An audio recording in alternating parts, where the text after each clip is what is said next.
Hi. So I'm here to spill the tea. This is the story of how I, Minnie Portable, almost became a reality star. I don't want to expose the name of the producer or the show just because once I set my boundaries, it's not like they forced me to do anything. They were just kind of like, okay, well, we'll just go in a different direction and you're not going to get it anymore, you know? So this is the email. Hello, Minerva. We are excited to begin the casting process for our pilot reality show. The pilot, blah, blah, blah, blah, follows young, ambitious dreamers as they navigate the world of blah, blah, blah, blah, blah, blah, blah. As the creative juggle the day-to-day drama that defines LA lifestyles, they are tasked with innovative methods to help blah blah blah. The cast members each bring their unique talents to the process, and the branding unfolds. Dreams are chased, leaving others behind. Our casting process is an exciting opportunity to display your talent and your personality while connecting with other like-minded creatives. Please email my assistant to schedule a casting video call. It was a standard message. I responded almost immediately. I did apply because I was still supposed to apply for it. I believe it was like within a 24-hour turnaround where I got the phone call to schedule a video conference with the producer and the assistant. The reason why I was sent that message was because they've seen my profile. They liked my profile. I don't necessarily know if they've actually seen my content, but they liked how I looked. They liked how I spoke. They liked how outspoken I was, which I guess makes for great entertainment. And I'm also a freaking idiot, and sometimes I gotta put a muzzle on this mouth because I do say some out-of-pocket stuff because I think it's funny. If it makes for a good joke, I can't control what really comes out as long as I get a reaction, which is this like sick nefarious aspect of me. I don't want to keep doing that. Like, I need a fucking muzzle, or I need somebody to be like, hey, tone it fucking down. But anyways, I got on this call. We started talking about the show. They kind of started talking about the kind of role that they wanted me to play in. I was supposed to be the heel, and absolutely, I was so down for that. Yeah, we kind of want you to be the bad guy because you seem like a bitch. And I was like, yes, I can definitely do that. They even said I can wrestle the girl. They legit said if I had an issue with any of the other girls, I can wrestle them. And I was like, this sounds too good to be true. I just felt like the inner menace come out of me during this conversation. And then I got hit with, oh, do you have an OnlyFans? And I said no. And they said, what if we make you get an OnlyFans? And I said, I'm not doing that.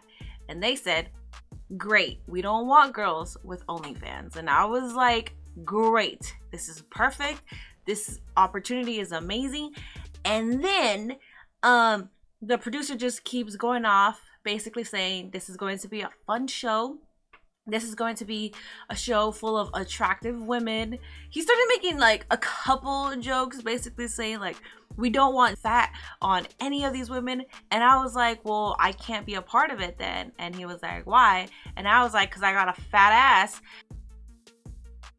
The producer was telling the assistant, I really like her, blah, blah, blah. Come to the cocktail party, which is the pilot episode, and then that's when you basically start filming. And based on my role, I was going to get paid a nice more than the other girls because I am playing the bad guy, and because they also wanted me to sleep with clients to make sales. This idea was just kind of like thrown in there during like the yap session that the producer was having, basically like running down the show, running down what he wants from me. He's telling me that I'm going to be in this binding contract. I think he said it was like 20 pages or something like that. Basically saying, you know, like, if you do agree, well, you're going to be a part of a contract. So if we want you to do certain things, you kind of have to do it. So when he said that part about me sleeping, like kayfabe sleeping with clients to make sales, again, I'm not trying to give too much detail on the reality show.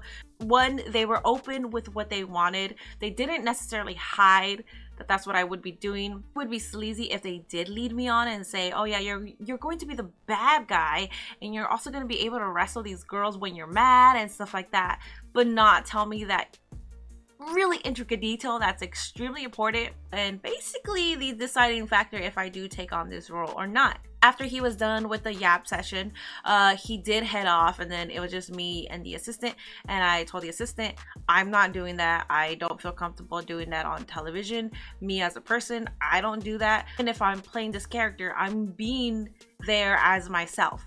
My name is there, my face is there. It's not like this movie role where people could be like, well, it's just a role. Even if the majority of the people know that reality TV is scripted or more so loosely based on real life.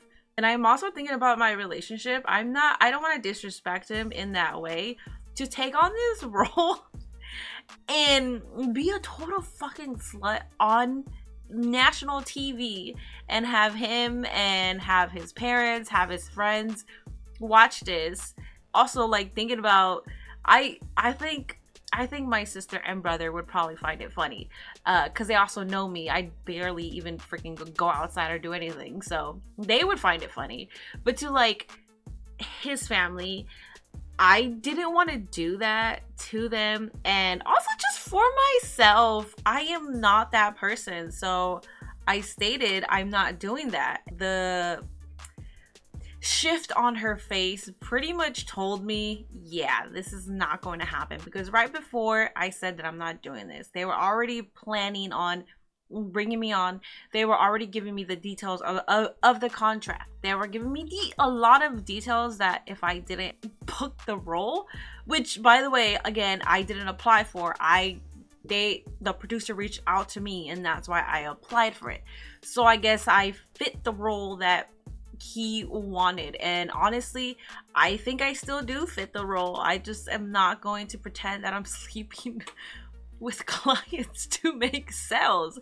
I get it, it makes for great television, but it would make for great television at the expense of me, and I'm not okay with that. I'm okay with what I'm building. The money was something that I definitely needed and still need, but I firmly believe in setting your boundaries. And maybe you were expecting more so of like a story within like the wrestling industry, but I think this is a big deal. I could have been a reality TV star. Based off the location, I kind of know what network it would have been on, and I would have been on billboards.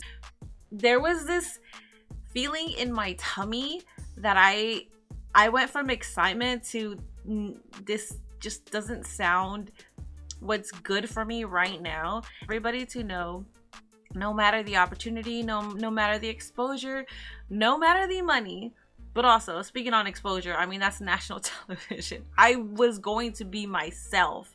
Essentially, my name is going to be the same. I can be Minnie Portable, but I would be like an amplified version of Minnie Portable. The opportunity was amazing. I could not get over the fact that I would also be a freaking tramp on national television. I know it may seem silly to a lot of you who watched my content from last year when I would do dating shows and I would say the most out-of-pocket shit, but it's also like Twitch dating shows. People know that it's just for entertainment. People know it's just for content. Like, it's not serious. What's funny about my specific Twitch dating show is that I had a Royal Rumble dating show on Valentine's Day because I knew that wrestling fans were gonna be at home. And the person that won that dating show actually became my boyfriend months later. We didn't talk right after he won, but eventually we started talking like that, and then we got together. One more thing that did cross my mind, I am in a male-dominated space. Like, me and the girls that do wrestling content creation, we constantly get harassed, and our knowledge is being tested constantly. So I can only imagine one of my videos popping off and just randoms who don't really know me or don't know that I was playing a role on that reality TV show. I can only imagine the incel comments on there. I feel like my content would just be taken over with just comments of you sleep with your clients to make sales. And that is not what Mini Portable is about. I'm not the biggest wrestling TikToker, wrestling content creator. But the opportunity that I just had, like the opportunity of a freaking lifetime, let's be freaking real. I don't want to nerf it down because honestly, like, I almost like I could have been a reality TV star, which is insane. I never thought that I would be. And I obviously I'm not.